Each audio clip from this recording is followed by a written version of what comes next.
মাত্র 7 দিন ইংরেজি রিডিং ও বানান শেখার চ্যালেঞ্জের আজকে আমরা 8 নাম্বার ক্লাসটি দেখব। এর আগে আমরা 7 নাম্বার ক্লাসে ইংরেজি রিডিং ও বানান শেখার বিভিন্ন নিয়মকানুনগুলো দেখতেছিলাম, যে ক্লাসটি আমরা সম্পূর্ণ শেষ করতে পারিনি।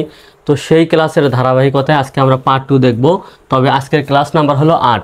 তো আমি কিন্তু কয়েকদিন ধরে অসুস্থ, যার কারণে আমার কণ্ঠ হয়তো একটু চেঞ্জ হয়ে গিয়েছে। আমার রক্তে ইনফেকশন, বিভিন্ন সমস্যা দেখা দিয়েছে। আমি ওষুধ খাচ্ছি, ডাক্তারের কাছে গিয়েছিলাম। তো আপনারা সবাই আমার জন্য দোয়া করবেন। আর আজকে চলুন ক্লাসটি শুরু করা যাক। প্রথমে আমরা লিখেছি TURE, চার উচ্চারণ হয়। অর্থাৎ এটা যদি শব্দের শেষে থাকে এরকম TURE, সেটা সমান সমান চার উচ্চারণ হবে। আর যদি শব্দের শেষে TURE থাকে তাহলে চুরি উচ্চারণ হবে। এমনিতে TURE কিন্তু টুরে হয়, TU2RE রে, টুরে। তো এটা একটা ব্যতিক্রম নিয়ম, এটা আপনারা একটু কৌশল করে আমরা এইভাবে আপনাদের শেখাচ্ছি যে শব্দের শেষে যখন TURE দেখবেন তখন চার উচ্চারণ করবেন, আর TURY দেখলে চুরি উচ্চারণ করবেন। বিষয়টা আরও ক্লিয়ার করা যাক। যেমন FUTURE, এই শব্দটার শেষে দেখেন TURE আছে, শব্দটার শেষে TURE আছে, তাহলে FU কি হয়? ফিউ। আর TURE চার হয়ে গেল ফিউচার।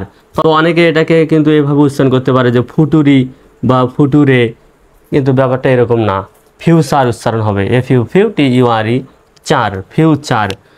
যেমন এরকম আরও উদাহরণ আছে, FU ফার NI TURE চার, শব্দের শেষে TURE আছে, তাহলে উচ্চারণটা হবে এরকম FUR ফার NI ফারনি TURE চার, FUR ফার NI ফারনি TURE চার, ফারনি চার, চার। বাংলাটা এভাবে লিখতে পারেন, ফার্নিচার মানে আসবাবপত্র। দেখেন STRUC, স্ট্রাক, STRUC স্ট্রাক TURE চার, স্ট্রাকচার। LEC লেক TURE চার, লেক TURE চার, লেকচার। আর যদি TURY দেখেন তাহলে চুরি উচ্চারণ করবেন, যেমন CENTURY, এটা কিন্তু সেঞ্চুরি উচ্চারণ হবে। যদি আপনারা এই নিয়মটা বুঝে থাকেন তাহলে কমেন্ট সেকশনে জানিয়ে দেবেন যে PICTURE এটার উচ্চারণ কী হবে। এই শব্দটার শেষে কিন্তু TURE আছে, PICTURE এটার উচ্চারণ কী হবে এটা আপনারা কমেন্ট সেকশনে জানিয়ে দেবেন। শব্দের মাঝে হোক বা শেষে হোক LM এই দুইটা লেটার যদি পরপর থাকে এবং তারপরে যদি ভাওয়েল না থাকে, তারপরে যদি এখানে আমি ক্রস চিহ্ন দিয়েছি যে তারপরে যদি ভাওয়েল না থাকে তাহলে এল এর উচ্চারণটা সাইলেন্ট হবে। এল এর উচ্চারণটা কী হবে? সাইলেন্ট হবে, নীরব হবে, অর্থাৎ এই এল এর উচ্চারণটা হবে না। যেমন দেখেন LM কিন্তু পরপর আছে, অর্থাৎ একসাথে আছে, এখানে কিন্তু LMটা একসাথে আছে। এবং দেখেন এই LM এর পরে কোনো ভাওয়েল নাই, এখানে কি কোনো ভাওয়েল আছে? ভাওয়েল নাই। তাহলে এই এল এর উচ্চারণটা আমরা সাইলেন্ট করব, অর্থাৎ এল এর উচ্চারণ হবে না। তাহলে CALM উচ্চারণটা হবে কাম, CL উচ্চারণটা হবে কাম, সিতে ক, এতে আকার, আর এল এর উচ্চারণ সাইলেন্ট, এম এ ম, তাহলে হয়ে গেল কাম। এবার দেখেন PALM, এই LM পরপর আছে, তারপরে ভাওয়েল নাই, সুতরাং এল এর উচ্চারণ সাইলেন্ট হবে। পিতে প, আর এই এতে আকার, এল এর উচ্চারণ সাইলেন্ট, এম এর জন্য ম, তাহলে হয়ে গেল কি?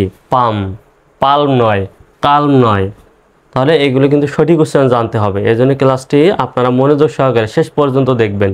এরকম আরও ব্যতিক্রম নিয়মকানুন সামনের দিকে আসতেছে, তো এগুলো অবশ্যই জেনে রাখতে হবে।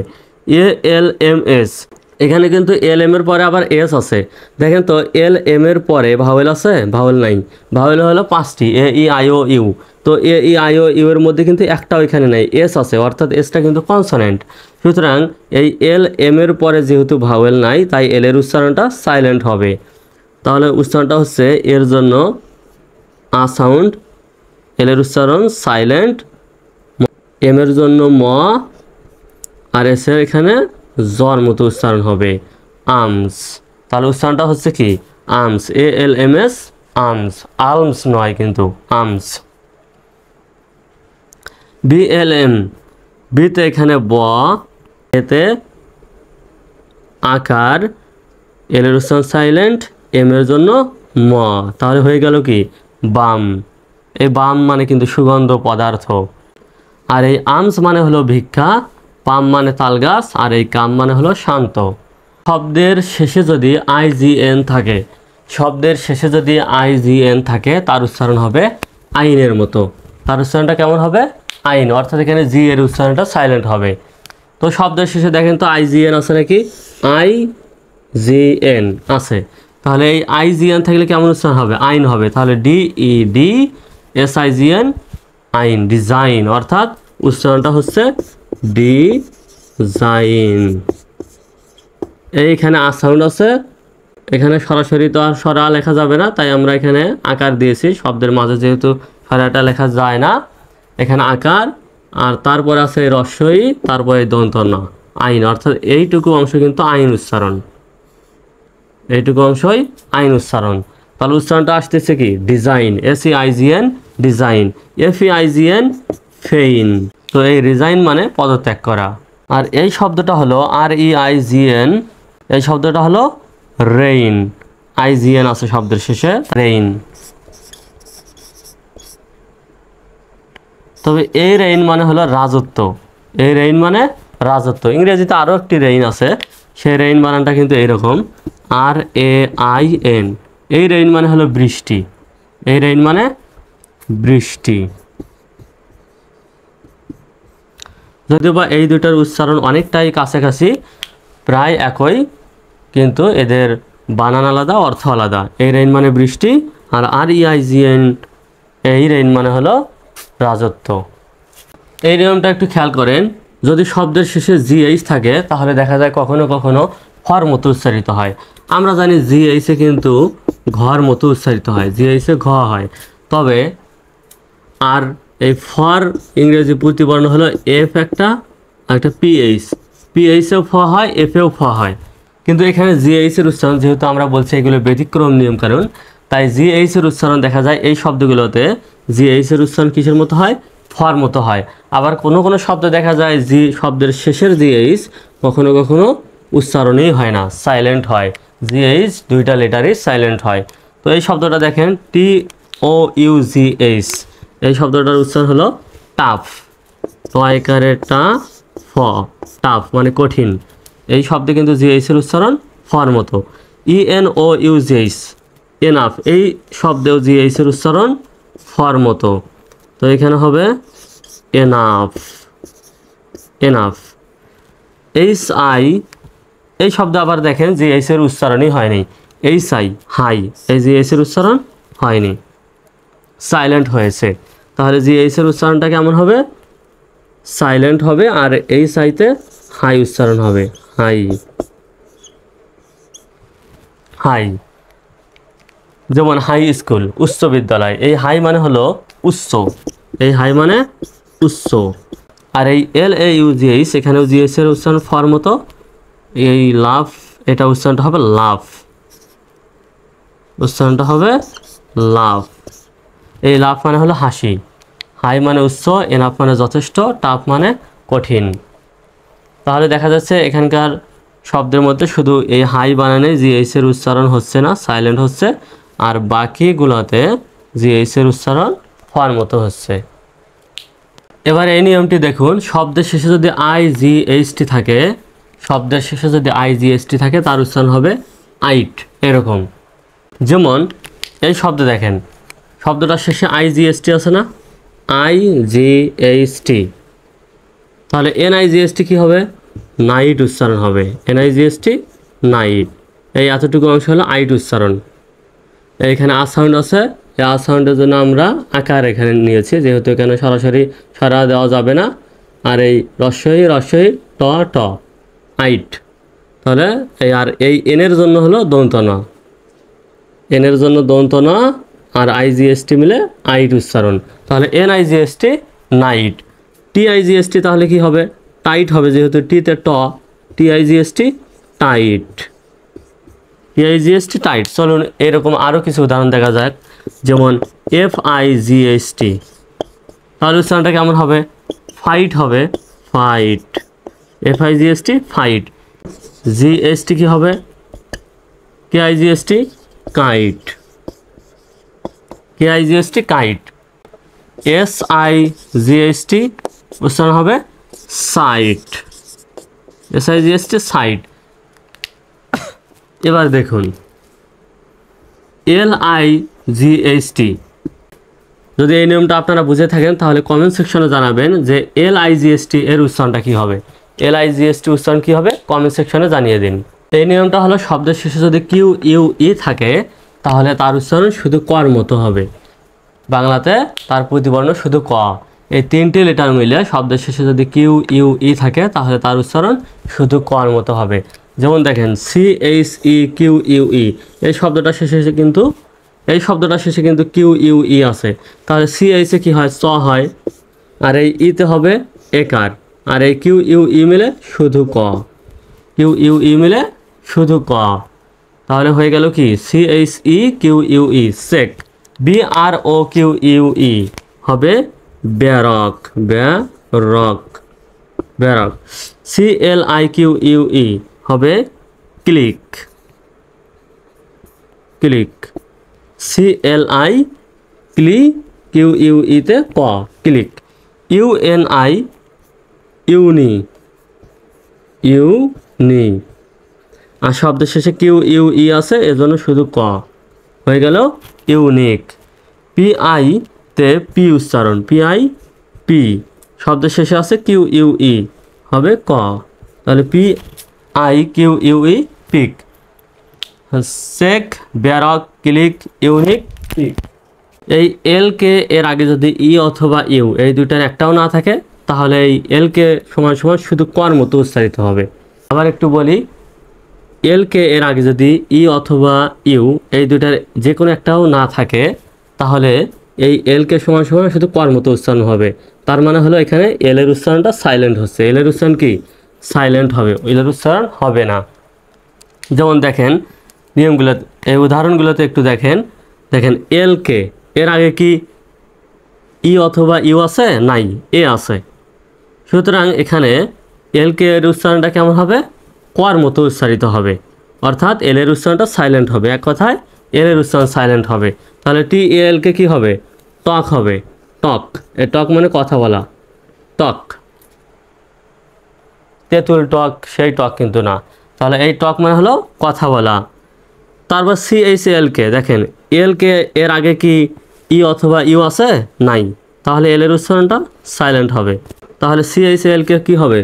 চক হবে, CHLকে চক। অনেক শব্দ দেখা যায় যে এর উচ্চারণ হয় না, এখানে কিন্তু এর উচ্চারণটা সরাসরি দিচ্ছে না, কারণ এ আর ও ভাওয়েল সাধারণত কোনো কোনো শব্দে কোনো রকমের আকার উকার রসিকার কিছুই দেয় না। এলকের আগে এখানেও এ আছে, সুতরাং এলের উচ্চারণ সাইলেন্ট। WALকে হবে ওয়াক, ওয়াক, ওয়াল্ক নয়, ওয়াক। তো এরকম এলের, তো এই শব্দগুলোতে কিন্তু এলের উচ্চারণ করা যাবে না, তাহলে ভুল হয়ে যাবে। CALকে হবে কাক, CLকে কাক, সির উচ্চারণ এখানে কর মতো। BALকে বাক, এলের উচ্চারণ সাইলেন্ট, এলের উচ্চারণগুলো সাইলেন্ট হবে। শব্দের শেষে যদি SURE থাকে তাহলে কখন কখন যার উচ্চারণ হয়, অর্থাৎ এসের উচ্চারণটা এখন আমরা দেখব। সবাই এটি মনোযোগ সহকারে দেখবেন। এস সমান সমান কখন বর্গীয় জ হয় বা জ সাউন্ডটা দেয়। আমরা জানি এসতে দন্ত স বা ছ হয়, কিন্তু কখন কখন বর্গীয় জ সাউন্ডের মতো বা জ সাউন্ডের মতো দেবে, সেই বিষয়গুলো নিয়ে আজকে আমরা আলোচনা করব। কারণ ইংরেজি রিডিং পড়া শেখার জন্য অবশ্যই কিন্তু এই সাউন্ডটা সম্পর্কে ধারণা থাকতেই হবে। আমরা সবাই জানি এস সমান সমান বাংলাতে যে প্রতিবর্ণ হয় সেটা হলো দন্ত স বা ছ হয়, কিন্তু এস কখনো কখনো বর্গীয় জ সাউন্ডও দিতে পারে। তো কখন কখন এস বর্গীয় জ সাউন্ড দেবে খুব সহজে চলুন জেনে নেই। তার আগে আমরা এই নিয়মটা জানবো, শব্দের শেষে ভাওয়েল। ভাওয়েল কি এটা আমরা অনেকে জানি। ভাওয়েল হচ্ছে A, E, I, O, U, এই পাঁচটিকে বলা হয় ভাওয়েল। তো শব্দের শেষে ভাওয়েল প্লাস SURE যদি থাকে তাহলে বাংলাতে জারের মতো উচ্চারণ হবে। যেমন উদাহরণগুলো দেখলে আমরা ক্লিয়ার হয়ে যাব। CLO ক্লো, SURE আছে কিন্তু শব্দের শেষে, SURE আছে, সুতরাং জার উচ্চারণ হবে। সিতে হলো ক, এলতে হলো ল, যেহেতু সি আর এল একসঙ্গে আছে এজন্য আমরা বাংলাতেও ক আর ল একসঙ্গে নেব। আর ওতে কি হয়, ওকার সাউন্ড দেয়, ও হলো ওকার সাউন্ড দেয়, হয়ে গেল কোলো। আর শব্দের শেষে SURE থাকলে কি হবে, জার হবে। তো এখানে দেখেন SURE আগে কিন্তু ভাওয়েল সাউন্ডের কথা বলা হয়েছে, AEIOU। তো দেখেন SURE তার আগে কি আছে, ভাওয়েল সাউন্ড আছে না, এই যে ও আছে, দেখেন এই ও আছে, ওটা হলো ভাওয়েল। AEIOU এর মধ্যে ও আছে, ওটা হলো ভাওয়েল। সুতরাং এখানে এসের উচ্চারণ জ্বর মতো হবে, CLO ক্লো, SURE জার। একইভাবে দেখেন লেজার বানান, LEI, আইটাও কিন্তু ভাওয়েল, AEIOU এর মধ্যে আই আছে, SURE এর আগে কিন্তু আই আছে, ভাওয়েল। সুতরাং এখানেও এসের উচ্চারণ কিসের মতো হবে, জ্বর মতো হবে, LEI লে, SURE জার, লেইজার বা লেজার। PLE প্লে, SURE জার। এসের উচ্চারণ কেন স হবে না, কারণ এসের আগে দেখেন এ আছে, এটা কি, এটা হচ্ছে ভাওয়েল, এজন্য এসের উচ্চারণ জ্বর মতো হবে, SURE জার। এখানে দেখেন SURE কি হয়, জার উচ্চারণ হবে। MEA মে, শব্দের শেষে SURE আছে এবং এসের আগে কি আছে, ভাওয়েল লেটার আছে, সুতরাং এখানেও এসের উচ্চারণ জ্বর মতো, SURE জার উচ্চারণ হবে। মেজার, মেজার মানে বন্ধ বা অবসান, লেজার মানে অবসর, প্লেজার, প্লেজার মানে হচ্ছে আনন্দ, আর মেজার মানে পরিমাপ বা মাপ। এই শব্দটার শেষে কিন্তু SURE আছে, SURE আছে, এবং এই SURE আগে দেখেন এ আছে, তো এটা কিন্তু কি, ভাওয়েল। সুতরাং এখানে SURE উচ্চারণ কেমন হবে, জারের মতো হবে। সুতরাং TRE ট্রে, SURE জার, SURE কি, জার হবে, ট্রেজার। অর্থাৎ এসের উচ্চারণটা এখানে বর্গীয় জ্বর মতো হবে। এবার দেখেন শব্দের শেষে যদি SN থাকে তাহলে বাংলাতে জমের মতো উচ্চারণ হবে, জম। যেমন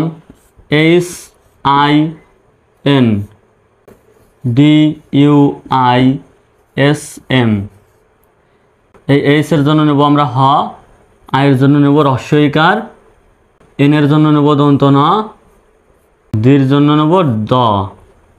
যেহেতু এন আর ডি পরপর আছে, মাঝখানে কোনো ভাওয়েল নেই, এজন্য আমরা একসঙ্গে নিতে পারি, দন্ত নয় দ, এই জন্য একসঙ্গে নিলাম। ইউ এর জন্য নিতে হয় রস্বইকার, আয়ের জন্য নেব রস্বই। আর শব্দের শেষে দেখেন SM আছে, শব্দের শেষে SM আছে না, তো SM থাকলে কি হয়, জম হয়। এখন জম লিখে দেব, হয়ে গেল হিন্দুইজম, হিন্দুইজম, হিন্দুইজম বা হিন্দুইজম। হিন্দুইজম মানে হলো হিন্দু ধর্ম, হিন্দু ধর্ম। তো হিন্দুইজম মানে হলো হিন্দু ধর্ম। আশা করি আপনারা ক্লিয়ার হয়ে গেছেন এসের উচ্চারণ কখন জ্বর মতো হবে। যেমন হিন্দুইজম বানানে এখানে এসের উচ্চারণ জ্বর মতো হয়েছে। মিজার, ট্রিজার, প্লেজার এই শব্দগুলোতেও দেখা যায় যে SURE আছে শব্দের শেষে এবং তার আগে ভাওয়েল আছে। সুতরাং SURE থাকলে কিসের মতো উচ্চারণ হবে, বাংলাতে জারের মতো উচ্চারণ হবে। আশা করি আপনারা ক্লাসটি বুঝতে পেরেছেন। যদি না বুঝে থাকেন তাহলে কমেন্টে আমাদের জানিয়ে দেবেন যে আপনার কোথায় সমস্যা হচ্ছে। Thank you so much for watching this class. Don't forget to subscribe my channel English antibiotic. Online বাসে ভর্তি হতে চান তারা আমাদের এখানে যে নাম্বার দেওয়া আছে এই নাম্বারে হোয়াটসঅ্যাপ এবং ইমো খোলা আছে, এই নাম্বারে যোগাযোগ করবেন।